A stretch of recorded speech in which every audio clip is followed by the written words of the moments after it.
ये चलते हैं 6ठी शताब्दी ईसा पूर्व के भारत में। नमस्ते। हाँ, ये वो दौर था जब उत्तर भारत में बड़े शहर बस रहे थे, जिन्हें महाजनपद कहते थे। और व्यापार भी बढ़ रहा था। हाँ, वो आहत सिक्के, पंचमार्क कॉइन्स भी शायद इसी समय शुरू हुए। बिल्कुल, लोहे का इस्तेमाल खेती में क्रांति ला रहा था, माहौल काफी बदल रहा था। और धार्मिक माहौल भी काफी उथल पुथल थी शायद। जी हाँ, वैदिक कर्मकांड का जोर था, ब्राह्मणों का प्रभाव भी, पर कई लोग शायद उससे खुश नहीं थे। इसी असंतोष के बीच से नए विचार उभरे, जैसे बौद्ध धर्म। हाँ, बौद्ध धर्म, जैन धर्म, ये सब श्रमण आंदोलन इसी दौर में पनपे। तो आज हम गौतम बुद्ध के जीवन, उनकी ज्ञान की खोज और उनकी शिक्षाओं को थोड़ा करीब से समझेंगे। कोशिश करेंगे कि ये आसान लगे। बिल्कुल, चलिए शुरू करते हैं उनके जन्म और शुरुआती जीवन से। हाँ, कहाँ और कब हुआ था उनका जन्म? उनका जन्म हुआ 563 बीसीई में लुम्बिनी नाम की जगह पर, जो आज नेपाल में है। अच्छा, पिता थे शुद्धोधन, शाक्य कबीले के मुखिया। माँ का नाम माया देवी था। तो एक राजकुमार की तरह पले बड़े होंगे। जी बिल्कुल, ऐशो आराम में, दुनिया के दुखों से एकदम दूर। बाद में उनकी शादी यशोधरा से हुई और एक बेटा भी हुआ, राहुल। लेकिन ये आराम की जिंदगी हमेशा नहीं चली। एक मोड़ आया है ना, वो 4 दृश्यों वाली बात। हाँ बिल्कुल, कहते हैं कि 29 साल की उम्र में उन्होंने महल से बाहर निकलकर 4 चीजें देखी जिसने सब बदल दिया। क्या थे वो 4 दृश्य? एक बूढ़ा आदमी बिल्कुल लाचार, फिर एक बीमार आदमी दर्द से तड़पता हुआ, फिर एक लाश, और आखिर में एक सन्यासी जो एकदम शांत था। पर बुढ़ापा, बीमारी, मौत, ये तो जीवन की सच्चाई है। उन्हें देखकर इतना गहरा असर क्यों पड़ा? शायद इसलिए कि उन्हें इनसे दूर रखा गया था। बिल्कुल सही समझा आपने। वो इतने सुरक्षित माहौल में पले थे कि ये सब पहली बार देखा उन्होंने और एकदम हिल गए। उन्हें लगा कि ये दुख तो सबके जीवन में है, और क्या इससे निकलने का कोई रास्ता है? हाँ, यही सवाल उनके मन में उठा, और इसी उधेड़बुन में उन्होंने फैसला किया, महल, परिवार सब छोड़कर सत्य की खोज में निकल पड़े। इसी को महाभिंग्याक्रमण कहते हैं, महान त्याग। जी, उनका ग्रेट रिनंसिएशन। तो खोज शुरू हुई, कहाँ गए वो, क्या किया उन्होंने? पहले तो वो उस समय के जाने माने गुरुओं के पास गए, अलार कलाम, उद्दकराम पुत्र। उनसे सीखा। बार संतुष्टि नहीं मिली। नहीं, उन्हें लगा कि ये काफी नहीं है, तो फिर वो उर्वेला पहुंचे, बोध गया के पास। और वहां उन्होंने कठोर तपस्या की। हाँ, कई सालों तक, बहुत ज्यादा। शरीर को भयानक कष्ट दिया, सोचा शायद इसी से ज्ञान मिलेगा। लेकिन फिर उन्हें लगा कि ये रास्ता भी सही नहीं है। यहीं से वो मध्यम मार्ग या मिडिल पाथ की बात आई। बिल्कुल, जब वो तप से बिल्कुल कमजोर हो गए थे, तब सुजाता नाम की एक लड़की ने उन्हें खीर खिलाई। अच्छा। तब उन्हें समझ आया कि ना तो वो राजमहल वाला भोगविलास सही था, और ना ही ये शरीर को गलाने वाली तपस्या। मतलब दोनों एक्सट्रीम्स गलत है। हाँ, रास्ता बीच का है, मध्यम मार्ग, मन और शरीर का संतुलन। और इसी समझ के साथ वो ज्ञान प्राप्ति हुई। जी हाँ, 35 साल की उम्र में बोध गया में एक पीपल के पेड़ के नीचे ध्यान लगाते हुए उन्हें ज्ञान मिला, निर्वाण। और सिद्धार्थ गौतम बन गए बुद्ध। बिल्कुल, मतलब जागा हुआ इंसान, अवेकेंड वन। बिल्कुल। और वो पेड़ कहलाया बोधि वृक्ष। ज्ञान मिलने के बाद उन्होंने क्या किया? वो सारनाथ गए, बनारस के पास। वहां उनके वो 5 पुराने साथी थे जिन्होंने तपस्या में उनका साथ छोड़ दिया था। उन्हें अपना पहला उपदेश दिया। हाँ, इसी को कहते हैं धर्म चक्र प्रवर्तन, मतलब धर्म के पहिए को चलाना, टर्निंग द व्हील ऑफ धर्मा। और इसमें उन्होंने अपनी मुख्य शिक्षाएं बताई, वो 4 आर्य सत्य। जी, पहला, दुख है, जीवन में दुख है। दूसरा, दुख का कारण है, वो है तृष्णा, मतलब इच्छा, क्रेविंग। तीसरा, दुख को खत्म किया जा सकता है, निरोध संभव है। और चौथा, दुख खत्म करने का रास्ता है। हाँ, वो है अष्टांगिक मार्ग, द 8-fold पाथ। वो 8 बातें कौन सी हैं संक्षेप में? उसमें है सही समझ, सही इरादा, सही बोली, सही कर्म, सही रोजगार, सही कोशिश, सही सजगता और सही ध्यान। ये जीने का तरीका है। उन्होंने फिर एक समुदाय भी बनाया, भिक्षुओं का। हाँ, संघ। पहले भिक्षु आए, फिर बाद में भिक्षुणियां भी शामिल हुईं। और इसकी खास बात क्या थी? सबसे खास बात थी कि यह सबके लिए खुला था, जाति, वर्ग, लिंग, कोई भेद नहीं। ये तो उस जमाने के हिसाब से बहुत बड़ी बात रही होगी। बहुत क्रांतिकारी। एक समतावादी समाज की नींव रखी उन्होंने संघ के जरिए। फिर तो अगले कई साल उन्होंने यात्राएं की होंगी, उपदेश दिए होंगे। हाँ, करीब 45 साल तक मगध, कोसल जैसे बड़े राज्यों में घूमे, लोगों को समझाया। राजा बिंबिसार, अजातशत्रु जैसे शासकों ने भी मदद की। और उनका जीवन काल कब समाप्त हुआ? महापरिनिर्वाण 80 साल की उम्र में 483 बीसीई में कुशीनगर नाम की जगह पर उनका देहांत हुआ। उनके आखिरी शब्द क्या थे? उन्होंने कहा था, सभी बनी हुई चीजें नश्वर हैं, अपने मोक्ष के लिए खुद ही प्रयास करो। इसी का सार है अपदीपो भव, अपना दीपक स्वयं बनो। अच्छा, एक बार मुख्य तारीखें दोहरा लेते हैं जरूर। याद रखने के लिए। जरूर। जन्म 563 बीसीई लुम्बिनी। ग्रह त्याग 534 बीसीई 29 साल की उम्र में। ज्ञान प्राप्ति 528 बीसीई 35 साल की उम्र में बोध गया। पहला उपदेश भी 528 बीसीई सारनाथ में। और महापरिनिर्वाण 483 बीसीई 80 साल की उम्र में कुशीनगर। इनको याद रखने का एक तरीका भी है शायद, वो 3 घरों वाली कहानी। हाँ, वो एक अच्छी एनोलॉजी है। पहला घर भ्रम का घर, यानी महल, सब सुंदर पर झूठा। 4 दृश्यों ने वो दीवारें तोड़ दी। दूसरा घर दर्द का घर, वो तपस्या वाला जंगल, शरीर को कष्ट दिया, पर वो भी एक तरह का भ्रम ही निकला। अति थी वो। और तीसरा घर ज्ञान का घर, मध्यम मार्ग, जब दोनों घरों की अति छोड़ी तो बीच का रास्ता मिला, संतुलन। वहीं बोधि वृक्ष के नीचे ज्ञान मिला, महल से जंगल, जंगल से मध्यम मार्ग। बिल्कुल। तो आखिर में बुद्ध के जीवन और शिक्षाओं का क्या असर रहा? बहुत गहरा।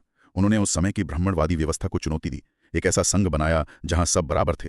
सम्राट अशोक की धम्म नीति पर उनका सीधा प्रभाव पड़ा। और भारत से बाहर भी फैला उनका संदेश। हाँ, पूरे एशिया में दुनिया के बड़े धर्मों में से एक बना बौद्ध धर्म, और उनकी बातें आज भी उतनी ही रेलेवेंट है। सही कहा। और जाते जाते यही सोचने वाली बात है। बुद्ध ने कहा, अपना दीपक स्वयं बनो।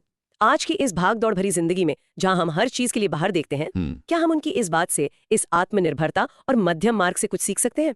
अपने अंदर झांकने की कला, इस पर जरूर सोचा जा सकता है। बिल्कुल। नमस्कार। नमस्कार। आज हम थोड़ा गहराई से जानेंगे बुद्ध के मौलिक सिद्धांतों को। जी। हमारे पास जो ये जानकारी है, ये प्राचीन भारत के इतिहास और दर्शन में जो लोग रुचि रखते हैं, और खासकर जो छात्र मतलब परीक्षाओं की तैयारी कर रहे हैं, उनके लिए ये काफी महत्वपूर्ण है। बिल्कुल। सोचिए जरा, वो 6वीं शताब्दी ईसा पूर्व का भारत, समाज में काफी उथल पुथल थी। हाँ, कर्मकांड बहुत थे। हाँ, कर्मकांडों का प्रभाव बहुत ज्यादा था, और वो वर्ण व्यवस्था वो भी काफी कठोर थी। जी। तो इसी माहौल में बुद्ध ने एक, आप कह सकते हैं, एक नया रास्ता दिखाया। एक अलग सोच। हाँ, जो तर्क पर, नैतिकता पर आधारित था और सबके लिए समान। तो चलिए बुद्ध की मुख्य शिक्षाओं को थोड़ा समझने की कोशिश करते हैं और देखते हैं कि ये विचार आज भी क्यों प्रासंगिक हैं, मतलब रेलेवेंट है। जी, बिल्कुल। तो सबसे पहले बात करते हैं 4 आर्य सत्यों की, है ना? हाँ, 4 नोबल ट्रूथ्स। पहला सत्य है कि जीवन में दुख तो है। दूसरा, इस दुख का कोई कारण है। मूल कारण है तृष्णा या आसक्ति कह सकते हैं। हाँ, इच्छा, तन्हा। तीसरा, कि इस दुख का निवारण मतलब अंत संभव है, जिसे निरोध या निर्वाण कहा गया। बिल्कुल। और चौथा, कि इस निवारण का एक रास्ता है, एक निश्चित मार्ग है, वो है अष्टांगिक मार्ग। हाँ, और यहाँ ये समझना जरूरी है कि दुख का मतलब सिर्फ फिजिकल पेन नहीं है। अच्छा। ये जीवन की हर स्थिति में, मतलब एक तरह की अनसैटिस्फैक्टरीनेस है, एक असंतोष, अपूर्णता का भाव है। बुद्ध का ये विश्लेषण जो है वो काफी हद तक एक डॉक्टर जैसा है। डॉक्टर जैसा? कैसे? जैसे डॉक्टर पहले रोग देखता है, यानी दुख। अच्छा। फिर रोग का कारण यानी तृष्णा। अच्छा। फिर बताता है कि हाँ, रोग ठीक हो सकता है, इलाज संभव है, वो हुआ निरोध। और फिर इलाज का तरीका बताता है, जो है अष्टांगिक मार्ग। अच्छा, हाँ, ये तो काफी लॉजिकल तरीका है समझाने का। जी। और ये अष्टांगिक मार्ग, जिसके आपने कहा 8 अंग हैं, ये जीवन जीने का एक पूरा तरीका बताता है। प्रज्ञा यानी सही समझ, विजडम। दूसरा है शील यानी नैतिक आचरण, एथिक्स। और तीसरा है समाधि, मतलब मानसिक अनुशासन, मेडिटेशन। प्रज्ञा, शील और समाधि, वीएम। अच्छा, ये याद रखने में आसान रहेगा। हाँ, प्रज्ञा में आते हैं सम्यक दृष्टि और सम्यक संकल्प, मतलब सही नजरिया और सही इरादा। ठीक है। शील में है सम्यक वाक, सम्यक कर्म और सम्यक आजीविका, यानी सही बोली, सही काम और सही तरीके से रोजगार कमाना। और समाधि के अंदर आते हैं सम्यक प्रयास, सम्यक स्मृति और सम्यक समाधि, मतलब सही कोशिश, सही माइंडफुलनेस या सजगता और सही कंसंट्रेशन या एकाग्रता। तो ये 8 अलग अलग सीढ़ियां हैं, एक के बाद एक। नहीं, यहीं पर बात समझने वाली है। ये सीढ़ियां नहीं है। अच्छा। महत्वपूर्ण ये है कि इन 8 अंगों को एक साथ विकसित करना होता है, साइमल्टेनियसली, किसी क्रम में नहीं कि पहले ये फिर वो। ओ अच्छा, मतलब सब साथ साथ चलेंगे। जी हाँ, और यही बुद्ध का मध्यम मार्ग भी कहलाता है, मिडिल पाथ। मध्यम मार्ग, हाँ, सुना है इसके बारे में। ना तो जरूरत से ज्यादा भोग विलास का जीवन और ना ही शरीर को बहुत ज्यादा कष्ट देने वाली कठोर तपस्या। अच्छा, मतलब दोनों एक्सट्रीम से बचना है। बिल्कुल, ये एक संतुलित, एक बैलेंस्ड और प्रैक्टिकल रास्ता है जीवन जीने का। इन सत्यों और मार्ग के अलावा बुद्ध ने रियलिटी की प्रकृति पर भी कुछ बहुत फंडामेंटल बातें कही, जैसे वो अनित्य वाला सिद्धांत। हाँ, अनित्य, अनिच्च। इसका मतलब है कि सब कुछ बदल रहा है, सब कुछ क्षणभंगुर है, कुछ भी परमानेंट नहीं है। कुछ भी नहीं। कुछ भी नहीं।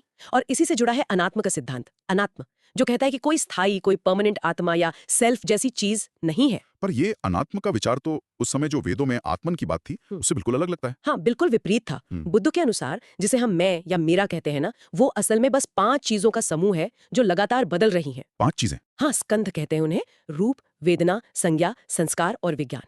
तो ये जो एक स्थायी आत्मा का विचार है, बुद्ध कहते हैं कि यही भ्रम है, यही अहंकार और आसक्ति पैदा करता है और दुख का कारण बनता है। हाँ, अंततः दुख का कारण बनता है। बुद्ध ने नैतिकता मतलब मॉरल कॉन्डक्ट पर भी तो काफी जोर दिया था। बहुत ज्यादा। पंचशील दिए उन्होंने। पंचशील, 5 व्रत। जी, हिंसा से बचना, चोरी न करना, झूठ न बोलना, नशे से दूर रहना और व्यभिचार से बचना। और साथ ही करुणा यानी कंपैशन और मैत्री यानी लविंग काइंडनेस, इन भावों को विकसित करने पर भी बहुत बल दिया।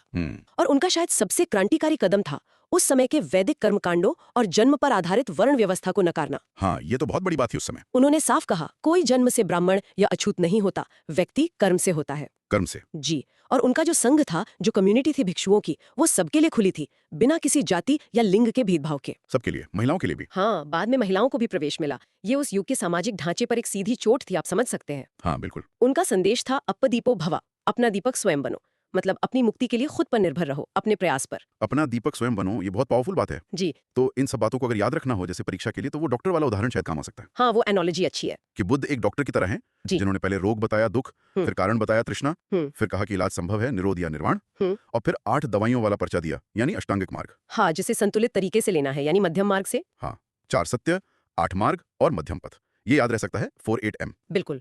और परीक्षाओं के नजरिए से ये भी जरूरी है कि हम इन शिक्षाओं की आज के समय में रेलेवेंस समझें। हाँ, ये कैसे रिलेवेंट है आज? देखिए, चाहे वो शासन में नैतिकता की बात हो, समाज में टॉलरेंस बढ़ाने की बात हो, या आजकल जैसे सस्टेनेबल लिविंग, पर्यावरण की चिंता है, या फिर पर्सनल लेवल पर तनाव कम करना, स्ट्रेस मैनेजमेंट। जी। बुद्ध के विचार आज भी हमें रास्ता दिखाते हैं। पिछले सालों के प्रश्नों में भी ये पूछा गया है। अच्छा, तो मतलब सिर्फ इतिहास नहीं, आज के लिए भी उपयोगी है। निश्चित रूप से। तो अगर हम संक्षेप में कहें, बुद्ध के दर्शन का जो कोर है वो है 4 आर्य सत्य, अष्टांगिक मार्ग और मध्यम मार्ग। जी। साथ ही अनित्य और अनात्म जैसे सिद्धांत जो रियलिटी को समझने में मदद करते हैं, और नैतिकता पर आधारित जीवन जिसमें पंचशील, करुणा, मैत्री ये सब आ गए। हाँ, और उन्होंने कर्मकांडों की जगह आत्मज्ञान और सही आचरण को महत्व दिया। बिल्कुल। तो बुद्ध की शिक्षाएं सिर्फ इतिहास का हिस्सा नहीं है, वो आज भी हमें व्यक्तिगत शांति पाने और एक बेहतर समाज बनाने के लिए एक प्रैक्टिकल गाइड देती हैं। ये हमें सोचने पर मजबूर करती हैं कि हम अपनी इच्छाओं को, अपनी डिजायर्स और अटैचमेंट्स को कैसे समझें और उन्हें कैसे मैनेज करें, ताकि वो दुख का नहीं बल्कि मुक्ति का कारण बने। नमस्ते, आज हम बात कर रहे हैं बौद्ध धर्म की। देखिए, ये स्कूल से लेके कॉम्पिटिटिव एग्जाम्स जैसे यूपीएससी, एसएससी, स्टेट पीएससीज सबके लिए एक बहुत इंपॉर्टेंट टॉपिक है। आज हमारा फोकस रहेगा संघ पर, फिर जो बौद्ध परिषदें हुई उन पर, और कैसे अलग अलग संप्रदाय बने इस पर। कोशिश रहेगी कि सब कुछ एकदम क्लियर हो जाए और आसानी से याद रहे। हाँ, बिल्कुल। तो सोचिए, बुद्धा के महापरिनिर्वाण के बाद उनके इतने गहरे विचार, उनकी टीचिंग्स वो फैली कैसे, और इतने सालों तक उन्हें प्रिजर्व कैसे किया गया? ये बहुत अच्छा पॉइंट है। यहीं पर कहानी शुरू होती है संघ की, उन काउंसिल्स की जहाँ अहम फैसले हुए, और फिर उन अलग अलग रास्तों की जो फॉलोअर्स ने अपनाए। हाँ। देखिए, बुद्धा सिर्फ एक दार्शनिक ही नहीं थे, वो एक बेहतरीन ऑर्गेनाइजर भी थे। उन्होंने संघ की फाउंडेशन रखी, मंक्स और नन्स की एक कम्युनिटी। ये सिर्फ रहने की जगह नहीं थी, ये वो सिस्टम था जिसने उनके उपदेशों यानी धम्म को संभाला और आगे फैलाया। अच्छा। और जैसे अक्सर होता है बड़े विचारों के साथ, समय के साथ इंटरप्रिटेशंस में फर्क आने लगा, और उसी से फिर ये अलग अलग स्कूल्स ऑफ थॉट या कहिए संप्रदाय वो बने। संघ को इतना सेंट्रल क्यों माना जाता है? मतलब ये तो त्रिरत्न बुद्धा, धम्मा, संघा का हिस्सा है, तो इसकी इंपॉर्टेंस बुद्धा और उनकी टीचिंग्स जितनी ही है। हाँ, बिल्कुल। संघ की स्ट्रक्चर आप देखें तो उस समय के हिसाब से बहुत यूनिक थी। सबसे पहली बात, इसकी फंक्शनिंग काफी हद तक डेमोक्रेटिक थी। अच्छा। डेमोक्रेटिक कैसे? फैसले मेजॉरिटी वोट से या फिर सबकी सहमति से होते थे। अच्छा। किसी एक व्यक्ति के कहने से नहीं। और वोटिंग के लिए वो लकड़ी की शलाकाएं स्टिक्स इस्तेमाल होती थी। इंटरेस्टिंग। और नियमों का क्या? दूसरा विनय पिटक था। ये मंक्स और नन्स के लिए एक डिटेल कोड ऑफ कंडक्ट था जो उनकी डेली लाइफ को पूरी तरह डिसिप्लिन करता था। ये नियम कानून का एक पूरा सेट था। और जो बात मुझे सबसे ज्यादा स्ट्राइकिंग लगती है वो है सोशल इक्वालिटी। क्या ये सच है कि संघ में आने के बाद आपकी जाति या बैकग्राउंड का कोई मतलब नहीं रहता था? ये बिल्कुल सच है, और उस जमाने के हिसाब से तो ये बहुत ही रेवोल्यूशनरी था। संघ में एंट्री के बाद सब बराबर थे, कोई ऊंच नीच, कोई जाति पाति नहीं। कमाल है। और संघ चलता कैसे था, उसे सपोर्ट कहाँ से मिलता था? तो वो आम लोगों के दान पर, डोनेशंस पर चलता था, जिन्हें उपासक और उपासिका कहा जाता था। हाँ। और बदले में संघ उन्हें स्पिरिचुअल गाइडेंस देता था। तो एक तरह का म्यूचुअल सपोर्ट सिस्टम था ये। ओके, तो संघ ने टीचिंग्स को संभाला, लेकिन बुद्ध के बाद ये पक्का करना कि टीचिंग्स ऑथेंटिक रहें, इसमें तो चैलेंजेस आए होंगे। शायद इसीलिए काउंसिल्स की जरूरत पड़ी। एग्जैक्टली। बुद्ध के महापरिनिर्वाण के बाद ये एक बड़ा सवाल था कि उनकी ओरिजिनल टीचिंग्स क्या थीं। यहीं पर बौद्ध परिषदों यानी बुद्धिस्ट काउंसिल्स का रोल आता है। ये एक तरह से हिस्ट्री में चेक पॉइंट्स की तरह थे। पहली परिषद या फर्स्ट काउंसिल राजगृह में हुई 483 बीसीई में, बुद्ध के निधन के ठीक बाद। अच्छा। राजा अजातशत्रु का सपोर्ट था इसे। यहाँ पर आनंद ने सुत्त पिटक यानी बुद्धास टीचिंग्स और उपाली ने विनय पिटक यानी रूल्स का पाठ किया, ताकि उन्हें फिक्स किया जा सके, संकलित किया जा सके। और दूसरी परिषद, मैंने सुना है कि वहां कुछ मतभेद शुरू हो गए थे। हाँ, बिल्कुल। दूसरी परिषद वैशाली में हुई करीब 100 साल बाद 383 बीसीई में। राजा कालाशोक संरक्षक थे। यहाँ डिसिप्लिन के 10 नियमों को लेकर डिसएग्रीमेंट हुआ। अच्छा, किस तरह का डिसएग्रीमेंट? कुछ मंक्स नियमों में थोड़ी ढील चाहते थे, फ्लेक्सिबिलिटी चाहते थे, जबकि कुछ पुराने कठोर नियमों पर ही टिके रहना चाहते थे। और यहीं से पहला बड़ा विभाजन, पहला स्प्लिट हुआ, स्थविरवाद और महासांघिक। स्थविरवाद माने? स्थविरवाद वे ऑफ द एल्डर्स, जो पुराने नियमों के समर्थक थे, और महासांघिक द ग्रेट कम्युनिटी, जो थोड़े लिबरल थे नियमों को लेकर। अंडरस्टूड। फिर तीसरा पड़ाव पाटलिपुत्र में सम्राट अशोक के समय आया है ना, 250 बीसी के आसपास। जी हाँ, तीसरी परिषद पाटलिपुत्र में हुई। सम्राट अशोक का मकसद था संघ में जो थोड़ी गड़बड़ियां आ गई थी उन्हें दूर करना, संघ को प्योरीफाई करना। यहीं पर अभिधम्म पिटक, जो बुद्धिस्ट फिलॉसफी और मेटाफिजिक्स पर है, वो पूरा हुआ। इससे त्रिपिटक यानी द 3 बास्केट्स ऑफ टीचिंग्स वो कंप्लीट हो गया। और इसी के बाद शायद बौद्ध धर्म भारत से बाहर फैलना शुरू हुआ। बिल्कुल। यहीं से अशोक ने बुद्धिस्ट मिशंस को दुनिया भर में भेजना शुरू किया, श्रीलंका, म्यांमार और दूसरी जगहों पर। राइट। और चौथी परिषद कश्मीर में राजा कनिष्क के समय, लगभग 1st सेंचुरी सीई में। इसका क्या सिग्निफिकेंस था? हाँ, चौथी परिषद कुंडलवन कश्मीर में हुई। यहाँ पर महायान संप्रदाय के जो डॉक्ट्रिन्स थे उनको फाइनलाइज किया गया। एक और इम्पॉर्टेंट बात ये हुई कि यहाँ संस्कृत को बुद्धिस्ट स्क्रिप्चर्स के लिए इंपॉर्टेंस मिली, खासकर महायान में। और यहीं पर बौद्ध धर्म साफ तौर पर 2 प्रमुख शाखाओं में बढ़ गया, हीनयान और महायान। तो ये काउंसिल्स एक तरह से यूनिफिकेशन के साथ साथ डिवीजन का कारण भी बनी। अब इन मेजर सेक्ट्स हीनयान, महायान, वज्रयान को थोड़ा आसान भाषा में समझते हैं। वो नाव वाली एनालॉजी काफी अच्छी है। हाँ बिल्कुल। हीनयान, जिसे उसके फॉलोअर थेरवाद कहना पसंद करते हैं, यानी वे ऑफ द एल्डर्स, उसे आप एक छोटी नाव या खिनू समझ सकती हैं। ठीक है। इसमें फोकस है खुद की मेहनत से अपने दम पर निर्वाण पाना। इनका आदर्श है अरहत, वो व्यक्ति जिसने खुद के लिए एनलाइटमेंट पा लिया हो। वे बुद्ध को एक महान टीचर मानते हैं, भगवान नहीं, और पूजा में सिंबल्स का इस्तेमाल करते हैं, जैसे स्तूप या पदचिन्ह, आइडल्स का नहीं। इनके ग्रंथ पाली भाषा में हैं। और ये कहाँ ज्यादा प्रचलित है? ये ज्यादातर श्रीलंका, म्यांमार, थाईलैंड यानी दक्षिणी बौद्ध धर्म जिसे कहते हैं, वहां प्रचलित है। और महायान, वो बड़ी फेरी बोट वाली बात? हाँ, महायान यानी बड़ा वाहन या ग्रेट व्हीकल। ये उस बड़ी नाव की तरह है जो सबको, मतलब सभी प्राणियों को साथ लेकर दुख के सागर से पार ले जाना चाहती है। अच्छा। यहाँ फोकस करुणा यानी कंपैशन और सबकी मुक्ति पर है। इनका आदर्श है बोधिसत्व। बोधिसत्व कौन होते हैं? बोधिसत्व वो एनलाइटन बीइंग है जो दूसरों की मदद करने के लिए अपना खुद का निर्वाण पोस्टपोन कर देते हैं, जैसे अवलोकितेश्वर या मंजुश्री। ये बुद्ध को डिवाइन मानते हैं और बुद्ध और बोधिसत्वों की मूर्तियों की पूजा भी करते हैं।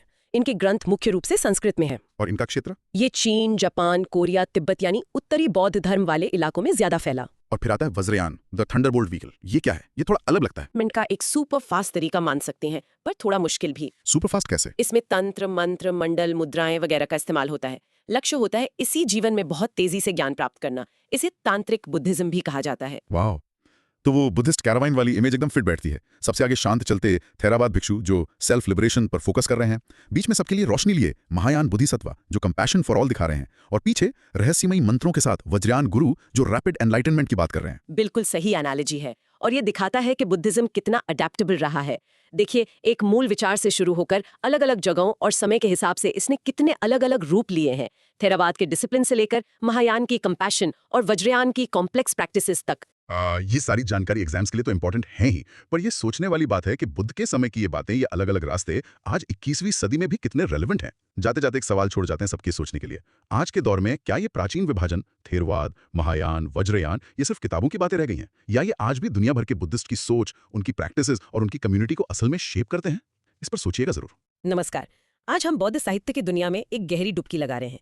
ये एक ऐसा विषय है जो स्कूल से लेकर यूपीएससी, एसएससी और स्टेट पीएससी जैसी कई परीक्षाओं के लिए आप जानते हैं बहुत ही महत्वपूर्ण है। बिल्कुल, और ये सिर्फ धार्मिक ग्रंथ ही नहीं है, ये तो प्राचीन भारत और एशिया के इतिहास को, समाज को, संस्कृति को उसे समझने की एक बहुत अहम खिड़की है। हाँ, सही कहा। हम देखेंगे कि ये साहित्य कैसे पनपा, इसकी मुख्य भाषाएं कौन सी थीं, और इसके जो मुख्य हिस्से हैं वो क्या हैं। तो चलिए शुरू करते हैं एकदम बेसिक से। सबसे बुनियादी क्या है इसमें? हाँ, देखिए, शुरुआत होती है त्रिपिटक से।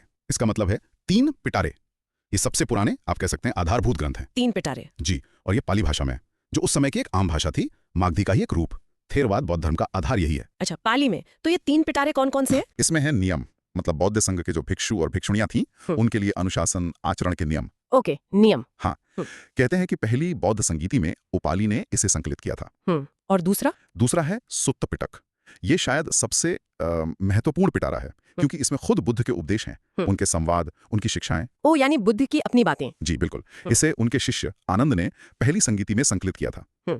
इसमें फिर 5 निकाय यानी संग्रह हैं। दीघ निकाय, मध्यम निकाय। 5 कौन कौन से? हाँ, दीघ, मध्यम, संयुक्त, अंगुत्तर, और 5वां है खुद्दक निकाय। और इसी खुद्दक निकाय में वो प्रसिद्ध रचनाएं हैं जैसे धम्मपद, जातक कथाएं, थेरागाथा, थेरी गाथा। अच्छा, जातक कथाएं इसी में आती हैं। ओके, और तीसरा पिटारा? तीसरा है अभिधम्म पिटक। इसमें थोड़ा गहरा विश्लेषण है, बुद्ध की शिक्षाओं का दार्शनिक और मनोवैज्ञानिक विश्लेषण। सिद्धांतों को ज्यादा व्यवस्थित ढंग से समझाया गया है इसमें। यानी फिलॉसफी? हाँ, फिलॉसफी और साइकोलॉजी का मिश्रण कह सकते हैं। माना जाता है कि ये बाद में जुड़ा गया था, शायद तीसरी संगीति में। अच्छा, तो ये हो गए 3, विनय, सुत्त और अभिधम्म। वीएसए ऐसे याद रख सकते हैं, विनय, सुत्त, अभिधम्म। हाँ, वीएसए एक अच्छा तरीका है याद रखने का। विनय के नियम, सुत्त के उपदेश और अभिधम्म का दर्शन। पर कहानी यही खत्म नहीं होती होगी, मतलब त्रिपिटक के अलावा भी कुछ होगा? अरे बिल्कुल, त्रिपिटक तो नींव है। उसके अलावा भी बहुत सा साहित्य है जिसे हम गैर प्रामाणिक या नॉन कैनोनिकल कहते हैं, पर वो भी बहुत प्रभावशाली रहा है। जैसे कि? सबसे मशहूर तो हैं जातक कथाएं। ये बुद्ध के पिछले जन्मों की कहानियां हैं। हाँ, सुनिए। जब वो बोधिसत्व के रूप में थे। ये कहानियां नैतिकता सिखाती हैं, और इनका असर हमें पुरानी कला में भी दिखता है, सांची, भरूच, अजंता की मूर्तियों और चित्रों में। अच्छा, कला में भी इनका प्रभाव है। और फिर एक बहुत दिलचस्प किताब है मिलिंद पन्हा।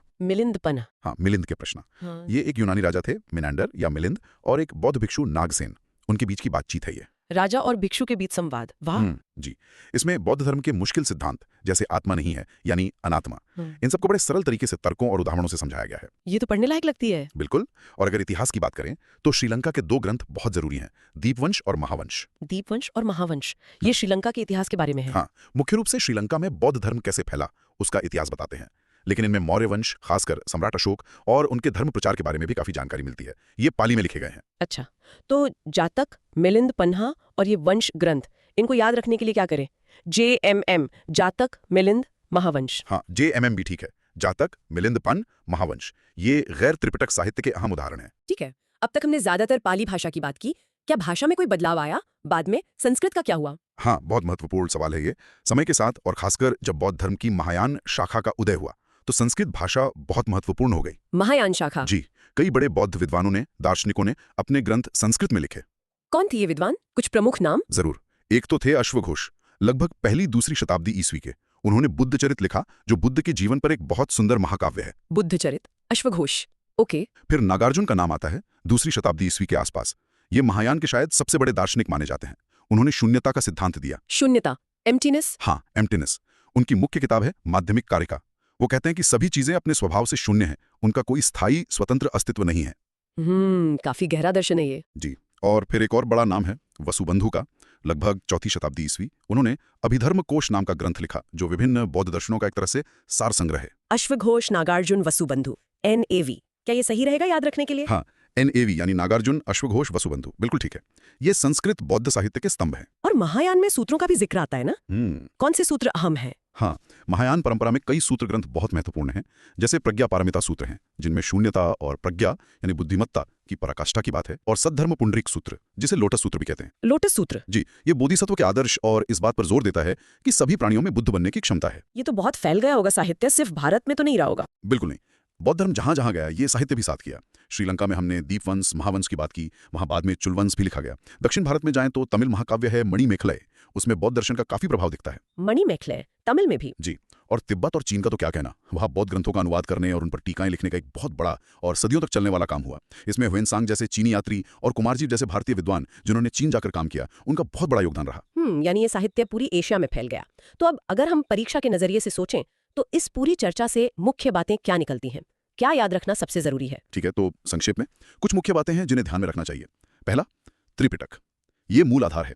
इसके 3 भाग, विनय, नियम, सुत्त, उपदेश और अभिधम्म, दर्शन। याद रखने के लिए VSA। भाषा मुख्य रूप से पाली, थेरवाद परंपरा। ठीक है, त्रिपिटक, VSA, पाली, थेरवाद। दूसरा, गैर प्रामाणिक साहित्य। इसमें कहानियां, जातक, संवाद, मिलिंद पाहन, इतिहास, महावंश, दीपवंश। याद रखने के लिए JMM। भाषा पाली और अन्य। ओके, JMM, जातक, मिलिंद, महावंश। तीसरा, संस्कृत साहित्य। ये महायान दर्शन से जुड़ा है। प्रमुख विद्वान अश्वघोष, नागार्जुन, वसुबंधु, ANAV। प्रमुख ग्रंथ बुद्धचरित, माध्यमिक कारिका, अभिधर्मकोश और सूत्र जैसे प्रज्ञा पारमिता और सद्धर्म पुंडरीक यानी लोटस सूत्र। NAV, नागार्जुन, अश्वघोष, वसुबंधु और महत्वपूर्ण सूत्र। चौथा, क्षेत्रीय प्रसार। ये साहित्य श्रीलंका, तमिल क्षेत्र, तिब्बत, चीन तक फैला। मणिमेखले, ह्वेनसांग, कुमारजीव जैसे नाम याद रखें। सही। और पांचवा और सबसे महत्वपूर्ण, इसका समग्र महत्व। ये सिर्फ धर्म की किताबें नहीं हैं, ये प्राचीन भारत और एशिया के इतिहास, समाज, कला, दर्शन, इन सब को समझने के लिए अनिवार्य हैं। UPSC जैसी परीक्षाओं में जो पिछले सालों के प्रश्न आए हैं, जैसे 2016-2014 में, वो भी यही दिखाते हैं कि इसकी समझ कितनी जरूरी है। बिल्कुल, ये तो बात हुई परीक्षा की, लेकिन अंत में एक सवाल मन में आता है। ये हजारों साल पुरानी बातें, कहानियां, दर्शन आज की दुनिया में, मतलब परीक्षा से हटकर भी हमारे लिए क्या मायने रखती हैं? क्या ये हमें कुछ सिखा सकती हैं? सोचने वाली बात है। शायद आत्मनिरीक्षण, करुणा या चीजों को, वास्तविकता को एक अलग नजरिए से देखना सिखा सकती हैं। हाँ, शायद इसी विचार के साथ आज की चर्चा को यहीं रोकते हैं। सोचने के लिए एक अच्छा बिंदु है ये। नमस्कार, आज हम इतिहास के एक बहुत ही अहम चैप्टर पर बात करने वाले हैं, बौद्ध धर्म का विकास। हाँ, बिल्कुल। हम देखेंगे कि कैसे बुद्ध के बाद उनके विचारों को सहेजा गया, कैसे राजाओं का साथ मिला इसे, और ये भारत से निकलकर दुनिया भर में कैसे फैला। सही। ये topic UPSC, state PSCs, SSC जैसे एग्जाम्स के लिए भी बहुत जरूरी है। तो चलिए इसकी पड़ताल करते हैं, मतलब परिषदें, शाही मदद और जो धर्म प्रचारक थे उनका क्या रोल था। बिल्कुल। देखिए, 6ठी शताब्दी BCE में जब कई नई विचारधाराएं आ रही थीं, बौद्ध धर्म भी उनमें से एक था। हाँ। पर इसका टिकना और फैलना वो सिर्फ विचारों पर नहीं था। इसमें जो संस्थागत ढांचा बना, मतलब ये परिषदें, फिर राजाओं से जो मदद मिली और मिशनरियों का जो जोश था, वो सब बहुत जरूरी था। और इन्हीं वजहों से कुछ ही सदियों में ये पूरे एशिया का एक प्रमुख धर्म बन गया। तो शुरुआत परिषदों से करते हैं। बुद्ध के महापरिनिर्वाण के बाद उनके उपदेशों को संभालना जरूरी था। हाँ। तो ये परिषदें हुई। हाँ, ये बहुत ही निर्णायक थीं। जैसे पहली परिषद ये राजगृह में हुई 483 BCE में। अजातशत्रु के समय में, है ना? हाँ बिल्कुल, अजातशत्रु का संरक्षण था और अध्यक्ष थे महाकश्यप। यहाँ मेन काम हुआ बुद्ध की जो मूल शिक्षाएं थीं, धम्म, और जो मठ के नियम थे, विनय, उनको ठीक से जमाना। अच्छा। यहीं से विनय पिटक और सुत्त पिटक बने। ये बेस हैं बौद्ध धर्म के टेक्स्ट्स का। ओके, फिर दूसरी परिषद वो वैशाली में हुई थी शायद। हाँ, वैशाली में करीब 100 साल बाद 383 BCE में। यहाँ तक आते आते मठ के नियमों को लेकर कुछ मतभेद शुरू हो गए थे। और यहीं पर पहला बड़ा विभाजन हुआ संघ में। एक तरफ थे स्थिरवादी जो पुराने नियमों को सख्ती से मानते थे, बाद में यही थेरवाद कहलाया। अच्छा। और दूसरी तरफ थे महासंघिक जो थोड़े कह सकते हैं उदार थे नियमों को लेकर। तो मतलब विचारों में थोड़ा अंतर आने लगा था। बिल्कुल, यहीं से वो दिखता है कि कैसे अलग अलग व्याख्याएं शुरू हुई। तो पहली ने नींव डाली, दूसरी में मतभेद दिखे, फिर आई तीसरी परिषद अशोक के समय में, पाटलिपुत्र में। सही, पाटलिपुत्र करीब 250 BC। सम्राट अशोक का संरक्षण था और अध्यक्ष थे मौगलीपुत्र तिस्स। इसका क्या मकसद था? इसका मेन मकसद था संघ में जो कुछ गड़बड़ियां आ गई थीं, उनको दूर करना और सिद्धांतों को फिर से पक्का करना। अच्छा। और इसी में अभिधम्म पिटक का एक हिस्सा कथा वस्तु जुड़ा गया। और सबसे जरूरी बात, यहीं से यह तय हुआ कि बौद्ध धर्म को भारत के बाहर भेजा जाए। मिशनरीज भेजे गए। श्रीलंका वाला मिशन यहीं से शुरू हुआ। हाँ बिल्कुल, श्रीलंका और मध्य एशिया वगैरह में मिशन भेजे गए। और चौथी परिषद? हाँ, वो कश्मीर में हुई थी कनिष्क के समय। हाँ, चौथी परिषद कश्मीर में पहली सदी CE में कुषाण शासक कनिष्क के समय वसुमित्र और अश्वघोष जैसे बड़े विद्वान इसमें थे। यहाँ क्या खास हुआ? यहाँ एक बहुत बड़ा मोड़ आया। महायान बौद्ध धर्म का कह सकते हैं औपचारिक उदय हुआ और इसके ग्रंथों को संस्कृत में लिखा गया। ओह, तो ये एक मेजर शिफ्ट था। बिल्कुल। तो आप देखिए, पहली दो परिषदों ने बेस बनाया और मतभेद सामने लाए। तीसरी और चौथी ने धर्म के प्रसार और नए फिलोसफिकल डेवलपमेंट्स जैसे महायान का रास्ता खोला। अब बात करते हैं शाही संरक्षण की, राजाओं की मदद। लगता है इसके बिना शायद इतना फैलना मुश्किल होता। हाँ, ये एक तरह का लेन देन जैसा था। राजाओं को क्या मिला? उन्हें अपने राज के लिए एक नैतिक आधार मिला, समाज में स्थिरता आई, और बदले में संघ को मिली सुरक्षा, जमीनें मिली और मठ मतलब विहार और स्तूप बनाने के लिए पैसा मिला। शुरुआत तो बुद्ध के टाइम से ही हो गई थी। बिंबिसार, अजातशत्रु। हाँ बिल्कुल, बिंबिसार ने वेलुवन मठ दान दिया था। अजातशत्रु ने पहली परिषद को संरक्षण दिया। लेकिन अशोक का रोल तो शायद सबसे बड़ा माना जाता है। निसंदेह, कलिंग युद्ध के बाद उनका मन बदल गया। उन्होंने बौद्ध धर्म अपना लिया, तीसरी परिषद बुलाई। और उनकी धम्म नीति, हाँ, वो बहुत महत्वपूर्ण थी। मतलब नैतिक सिद्धांतों पर आधारित शासन। इसे उन्होंने शिलालेखों पर खुदवाया, प्राकृत भाषा में, ब्राह्मी और खरोष्टी लिपि में पूरे साम्राज्य में फैलाया। धम्म महामत्त भी नियुक्त किए थे उन्होंने। हाँ, धम्म महामत्त नाम के अधिकारी नियुक्त किए जो धम्म का प्रचार करते थे, और उन्होंने ही अपने बेटे महिंद और बेटी संगमित्ता को श्रीलंका भेजा था। अशोक ने इसे वाकई एक विश्व धर्म बनाने की तरफ पहला बड़ा कदम उठाया। फिर कनिष्क की बात करें, चौथी परिषद वाले, उनका क्या खास रोल था? कनिष्क जो पहली सदी ई में थे, वो महायान बौद्ध धर्म के बहुत बड़े संरक्षक थे। चौथी परिषद उनके ही टाइम हुई। उनका जो साम्राज्य था वो सिल्क रूट के बहुत जरूरी हिस्सों पर फैला हुआ था। अच्छा, तो ट्रेड रूट का फायदा मिला? बिल्कुल, इसी वजह से महायान बौद्ध धर्म मध्य एशिया और फिर वहां से चीन तक आसानी से पहुंच पाया।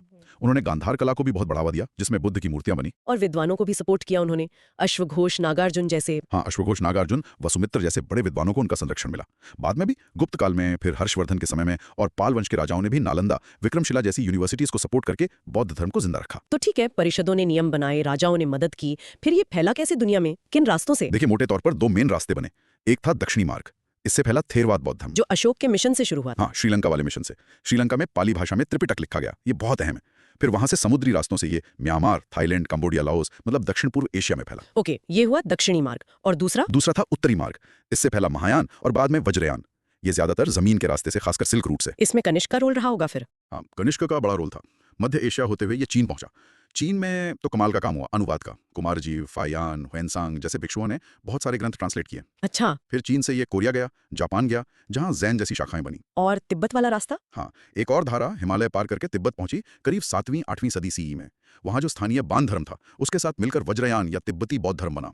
गुरु पद्म संभव का इसमें बड़ा योगदान माना जाता है। तो मतलब ये जहां भी गया वहां की संस्कृति के साथ थोड़ा ढल गया। बिल्कुल, ये इसकी खासियत रही है। अलग अलग जगहों पर इसने स्थानीय रूप ले लिया। तो हमने देखा कि कैसे परिषदों ने एक सिस्टम बनाया, राजाओं ने उसे सपोर्ट किया, और फिर मिशनरियों और व्यापारियों ने उसे दुनिया भर में फैला दिया। वो राजगृह से शुरू हुई यात्रा कश्मीर होते हुए पूरे एशिया तक पहुंच गई। सही। तो अगर हम प्रतियोगी परीक्षाओं के नजरिए से देखें तो परिषदों की जगह उनके संरक्षक, अध्यक्ष, उनमें क्या फैसले हुए और ये प्रसार के रास्ते दक्षिणी, उत्तरी, हिमालय, ये सब जानना जरूरी है। हाँ, और साथ ही अशोक और कनिष्क जैसे राजाओं का क्या रोल था और थेरवाद और महायान में क्या मुख्य अंतर है, ये भी समझना होता है। बिल्कुल। तो ये थी बौद्ध धर्म के विकास की कहानी। और अंत में एक सवाल श्रोताओं के सोचने के लिए। जरा सोचिए, अगर इनमें से कोई एक कड़ी, मान लीजिए अशोक का हृदय परिवर्तन ना होता, या कनिष्क सिल्क रूट पर कंट्रोल ना करते, या किसी परिषद का नतीजा कुछ और होता, तो आज दुनिया खासकर एशिया का जो धार्मिक और सांस्कृतिक नक्शा है वो कितना अलग होता।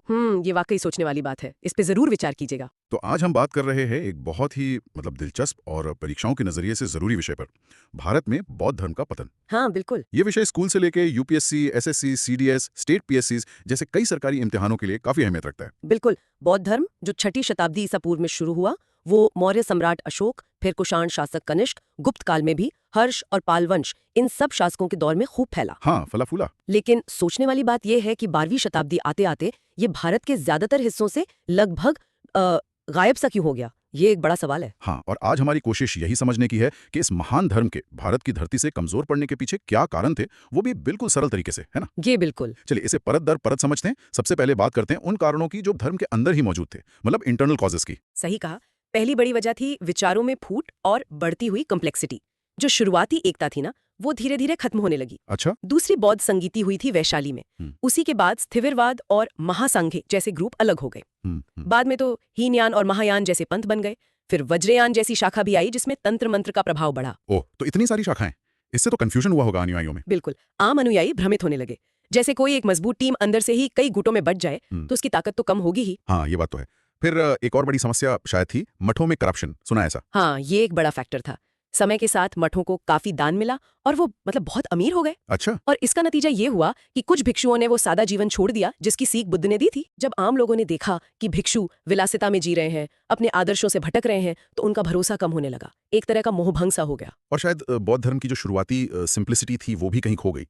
बुद्ध की शिक्षाएं तो सीधी और नैतिक थी। हाँ बिल्कुल। बाद में खासकर वज्रयान जैसी शाखाओं में कर्मकांड, मूर्ति पूजा, तंत्र मंत्र जैसी चीजें बढ़ गईं। अच्छा। ये चीजें काफी हद तक उस समय के हिंदू धर्म के रीति रिवाजों जैसी लगने लगी। और एक और पॉइंट है भाषा का। भाषा कैसे? बुद्ध ने आम लोगों की भाषा पाली या अर्धमागधी में उपदेश दिए थे ताकि सब आसानी से समझ सकें। हाँ, ताकि सब समझें। लेकिन बाद के बौद्ध विद्वानों ने संस्कृत को अपना लिया, जो उस समय ज्ञान और एलीट वर्ग की भाषा थी। ओह, तो आम लोगों से कनेक्शन कम हो गया। हाँ बिल्कुल। आम लोगों का धर्म से वो सीधा जुड़ाव कमजोर पड़ गया। अच्छा, ये तो हुई अंदरूनी बातें। अब जरा बाहर के कारणों को देखते हैं। इसमें शायद सबसे अहम था रॉयल पैट्रनेज का कम होना। अशोक, कनिष्क, हर्ष जैसे राजाओं ने तो बहुत सपोर्ट किया था। एकदम सही। लेकिन उनके बाद जैसे गुप्त वंश के शासक, वो ज्यादातर वैष्णव या शैव धर्म को मानने वाले थे। उन्होंने राजकीय प्रायोरिटी हिंदू धर्म को दी। पाल वंश जरूर आखिरी बड़े संरक्षक थे 8वीं से 12वीं सदी में। उन्होंने नालंदा और विक्रमशिला जैसे महान शिक्षा केंद्रों को भरपूर मदद दी। हाँ, पाल वंश का नाम आता है। लेकिन उनके बाद बौद्ध धर्म को वैसा शक्तिशाली राजकीय सहारा नहीं मिल पाया जैसा पहले मिलता था। वो सपोर्ट सिस्टम कमजोर हो गया। और उसी समय भारत में भक्ति आंदोलन और हिंदू धर्म का भी एक तरह से रिवाइवल हो रहा था। उसका क्या इम्पैक्ट पड़ा? उसका बहुत गहरा असर पड़ा। देखिए, एक तरफ तो हिंदू धर्म ने बौद्ध धर्म के कई अच्छे विचारों जैसे अहिंसा, करुणा, इनको अपने अंदर ही समा लिया, एसिमिलेट कर लिया। अच्छा, मतलब एब्जॉर्ब कर लिया। हाँ। दूसरी तरफ शैव और वैष्णव संतों के भक्ति आंदोलनों ने लोगों को भावनात्मक रूप से अपनी ओर ज्यादा खींचा। उनका अपील शायद ज्यादा डायरेक्ट था। और आदि शंकराचार्य, उनका भी रोल था। हाँ, आदि शंकराचार्य के अद्वैत वेदांत दर्शन ने बौद्ध दार्शनिक सिद्धांतों को बौद्धिक स्तर पर बड़ी चुनौती दी। और फिर वो बुद्ध को विष्णु का 9वां अवतार मान लेना। हाँ, ये तो कमाल की स्ट्रैटेजी थी एक तरह से। इसने तो बौद्ध धर्म की अलग पहचान को ही जैसे धुंधला कर दिया। बिल्कुल, ये एसिमिलेशन की प्रक्रिया काफी प्रभावी रही। और फिर आया बाहरी कारणों में सबसे विनाशकारी पहलू, फॉरेन इन्वेजन्स। हाँ, खासकर 12वीं-13वीं सदी के तुर्की आक्रमण। बख्तियार खिलजी का नाम आता है जिसने नालंदा। हाँ, नालंदा लगभग 1193 से 1200 सीई के बीच और विक्रमशिला जैसे विश्व प्रसिद्ध विश्वविद्यालयों को तहस नहस कर दिया। कहते हैं हजारों भिक्षुओं की हत्या कर दी गई और लाइब्रेरीज जला दी गई। बिल्कुल। इन आक्रमणों ने बौद्ध धर्म के इंस्टीट्यूशनल ढांचे की कमर ही तोड़ दी। देखिए, मठ और विहार सिर्फ पूजा स्थल नहीं थे, वो लर्निंग सेंटर्स भी थे। हाँ, वो ज्ञान, शिक्षा और संगठन के बड़े केंद्र थे। उनके नष्ट होने से बौद्ध धर्म का पूरा नेटवर्क बिखर गया। इससे पहले भी तो हमले हुए थे हूणों के। हाँ, उनसे पहले भी 5वीं-6ठी सदी में हूणों के आक्रमणों ने उत्तर पश्चिम भारत में बौद्ध केंद्रों को काफी नुकसान पहुंचाया था। ये भी एक फैक्टर रहा। बाप रे, इतने सारे कारण हैं। इन्हें याद रखने का कोई आसान तरीका है, खासकर परीक्षा के लिए, स्टूडेंट्स के लिए? हाँ, देखिए, इन सब कारणों को याद रखने के लिए हम एक छोटा सा एक्रोनिम बना सकते हैं, स्काफ। स्काफ? अच्छा, ये क्या है? एस से शिज्म्स यानी मतभेद, विचारों में फूट। ठीक है। सी से करप्शन, मठों में भ्रष्टाचार। ओके। ए से असिमिलेशन, हिंदू धर्म में समाहित होना। आर से रॉयल पेट्रोनेज लॉस, शाही संरक्षण का खत्म होना। राइट। और एस से फॉरेन इन्वेजन्स। अरे वाह, मेरे ये तो काफी हैंडी है। Scarf, schisms, corruption, assimilation, royal patronage loss, foreign invasions, बढ़िया। हाँ, या फिर आप नालंदा की कहानी को ही मन में बिठा सकते हैं। हाँ। सोचिए, एक महान विश्वविद्यालय हाँ। जहाँ पहले विचारों पर बहस होती थी, शिज़म्स, मतभेद। फिर वहाँ धन दौलत इकट्ठी होने लगी और कुछ लोग रास्ते से भटके, करप्शन। ठीक है। उसी समय बाहर भक्ति के गीत लोकप्रिय हो रहे थे और राजाओं का झुकाव दूसरी ओर हो गया। Assimilation, royal patronage loss. और आखिर में हमलावरों ने उसे जला दिया। Foreign invasions. ये कहानी सारे मुख्य कारणों को एक साथ जोड़ देती है। बहुत अच्छा तरीका है ये याद रखने का। तो कुल मिलाकर बात यह है कि भारत में बौद्ध धर्म का पतन किसी एक वजह से या अचानक नहीं हुआ। ये एक धीमी, मतलब कई सदियों तक चली प्रोसेस थी। बिल्कुल, ये अंदरूनी कमजोरियों जैसे आपसी मतभेद, नैतिक गिरावट, जटिल कर्मकांड और बाहरी दबावों जैसे राजकीय सहारे की कमी, हिंदू धर्म का पुनरुत्थान और भक्ति आंदोलन का अट्रैक्शन और आखिर में वो विनाशकारी विदेशी आक्रमण, इन सब का मिलाजुला नतीजा था। लेकिन ये भी जानना जरूरी है कि भले ही बौद्ध धर्म अपनी जन्मभूमि भारत में काफी हद तक कम हो गया, लेकिन ये भारत के बाहर खूब फैला। हाँ, ये बहुत महत्वपूर्ण बात है। श्रीलंका, तिब्बत, चीन, जापान और पूरे दक्षिण पूर्व एशिया में फला फूला और आज भी वहाँ एक प्रमुख धर्म है। उसकी विरासत भारत के बाहर बहुत मजबूती से जीवित रही। सही कहा। तो जाते जाते एक सवाल सबके सोचने के लिए छोड़ जाते हैं। जी, क्या बौद्ध धर्म भारत से पूरी तरह गायब हो गया, या उसके जो मूल सिद्धांत और शिक्षाएं हैं जैसे करुणा, अहिंसा, ध्यान, वो आज भी किसी न किसी रूप में हमारी संस्कृति और समाज में मौजूद हैं? सोचने वाली बात है।